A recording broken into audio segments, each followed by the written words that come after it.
প্রথম কার্যনির্বাহী মিটিং এর মাধ্যমে আমাদের ডাকসুর আনুষ্ঠানিক কার্যক্রম শুরু হচ্ছে।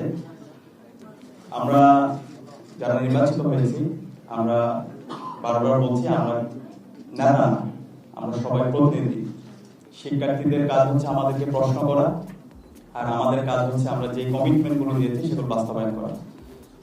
আমরা এখানে যারা আছি আমরা কমিটমেন্ট দিচ্ছি ঢাকা বিশ্ববিদ্যালয়ের 40,000 শিক্ষার্থী তাদের ব্যক্তিগত সমস্যা, পারিবারিক সমস্যা, তাদের একাডেমিক সমস্যা, ক্যাম্পাসের বাইরে যে কোনো সমস্যা, ক্যাম্পাসে তার একজন আপন বড় ভাই থাকলে অথবা তার ছোট ভাই থাকলে, বোন থাকলে, যেভাবে সে শেয়ার করে তারা যেন আমাদের সাথে শেয়ার করে এবং আমরা প্রত্যেকটা প্রবলেম আমরা ফেস করতে চাই। একই সাথে আমরা নির্বাচন হওয়ার পর থেকে আমাদের যারা সহযোদ্ধারা ছিল আমরা সবার কাছে যাওয়ার চেষ্টা করেছি, তাদের কথাগুলো শোনার চেষ্টা করেছি। এখানে আমরা কেউ জয় অথবা পরাজয় হয়নি, হার জিতের কিছু নেই, আমরা সবাই জিতে গিয়েছি। ডাকসু নির্বাচনের মাধ্যমে জুলাই প্রজন্ম বিজয়ী হয়েছে, ডাকসু নির্বাচনের মাধ্যমে শহীদদের আকাঙ্ক্ষা বিজয় হয়েছে এবং ঢাকা বিশ্ববিদ্যালয়ের 40,000 শিক্ষার্থীরা বিজয়ী হয়েছে। তো আমাদের যারা সহযোদ্ধারা আছে তাদের যে ইস্তেহার, তাদের যে প্রত্যাশা, সে প্রত্যাশায় আমরা বাস্তবায়ন করবো। তারা প্রত্যেকে একজন আমাদের উপদেষ্টা হিসাবে কাজ করবে। আমরা একই সাথে ডাকসুর সাবেক যারা প্রতিনিধি ছিল আমরা তাদের সাথে সাক্ষাৎ করছি, তাদের থেকে পরামর্শ নিচ্ছি। একই সাথে আমরা বিভিন্ন হলে যাচ্ছি, শিক্ষার্থীদের তাদের প্রত্যাশা, তাদের আকাঙ্ক্ষাগুলো শোনার চেষ্টা করছি। আমরা নির্বাচনের আগে যেভাবে ডোর টু ডোর গিয়েছিলাম আমরা এখনো প্রত্যেক শিক্ষার্থীদের ডোর টু ডোর যাওয়ার চেষ্টা করবো, তাদের বক্তব্য শোনার চেষ্টা করবো। আর আমাদের সম্পাদক যারাই আছেন তারা ইতিমধ্যে এক্সিকিউটিভ প্ল্যান নিয়েছেন, বিস্তারিত পরিকল্পনাগুলো আমরা খুব দ্রুতই আপনাদেরকে জানিয়ে দিব। আমরা এই মাসে কি কাজ করছি সেই পূর্ণাঙ্গ পরিকল্পনা আমরা আপনাদের সামনে হাজির করব।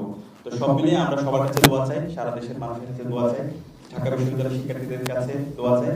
আমরা আশা করছি আমরা যে কমিটমেন্ট গুলো দিয়েছি প্রত্যেকটা কমিটমেন্টে আমরা বাস্তবায়ন করবো ইনশাআল্লাহ, এবং এর মাধ্যমে জুলাইয়ের শহীদদের আকাঙ্ক্ষা বাস্তবায়ন হবে, আমাদের শিক্ষার্থীদের যে প্রত্যাশা সেটা বাস্তবায়ন হবে। সবাইকে অসংখ্য ধন্যবাদ। আচ্ছা, সাদিক ভাইকে ধন্যবাদ জানাচ্ছি। সিনিয়র সদস্য কারা আমরা প্রতিনিধি যে 5 জনকে পাঠাবো সে ব্যাপারে প্রথম প্ল্যান ছিল গেজেট করে আপনাদেরকে জানাবো। তবে আমাদের সহকর্মীরা পরামর্শ দিয়েছেন যে সাংবাদিক বন্ধুগণ আছেন এখানে টোটাল ক্লারিফিকেশনটা বলে ফেললে সবার জন্য ক্লিয়ার সুন্দর হয়। যদি ক্লিয়ার বলে আমার মনে হয় সেটাই বলে ফেলা ভালো। আমাদের মিটিংয়ে আলাপ হয়েছে প্রথমত সিনেটে যে 5 জন প্রতিনিধি পাঠাবো সেক্ষেত্রে আগের এক্সপিরিয়েন্সগুলো জানা, এর আগে ডাকসুগুলোতে কীভাবে হয়েছে বিগত দিনে আমরা আগের যারা বিভিন্ন সময় নির্বাচিত হয়েছে তাদের সাথে আলাপ করেছি। তো সবার আলাপ শুনে যেটা মনে হয়েছে বিশ্ববিদ্যালয়ে যখন একজন শিক্ষার্থী থাকেন তিনি কোন মতের, কোন রাজনৈতিক দলের, কোন চিন্তার, এটা কখনোই ফ্যাক্টর না। ফ্যাক্টর হলো বিশ্ববিদ্যালয় সিদ্ধান্ত গ্রহণে সাধারণত নারী পুরুষ একটা ফ্যাক্টর হয়ে কাজ করে।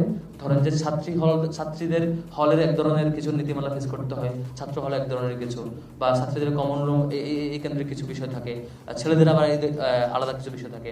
এখানে এই ছাত্র বা ছাত্রী এটা একটা বড় ইস্যু। আরেকটা ইস্যু হচ্ছে আবাসিক অনাবাসিক।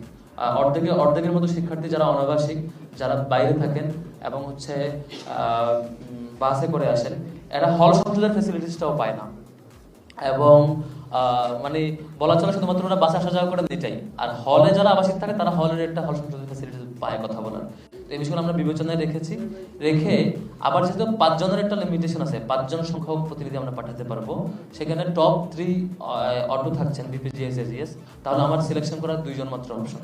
সেখানে আমরা কিভাবে করতে পারি? তো সেখানে আমরা আলাপে যেটা আসছে বা একমত হয়েছে সেটি হচ্ছে যেহেতু সেক্রেটারিয়েট বডি আছে অর্ধেক, বাকি অর্ধেক হলো জেনারেল মেম্বার, তাহলে আমরা জেনারেল মেম্বার থেকে একজন নিব, সেক্রেটারিয়েট বডি থেকে একজন নিব, এভাবে আলাপ করেছি।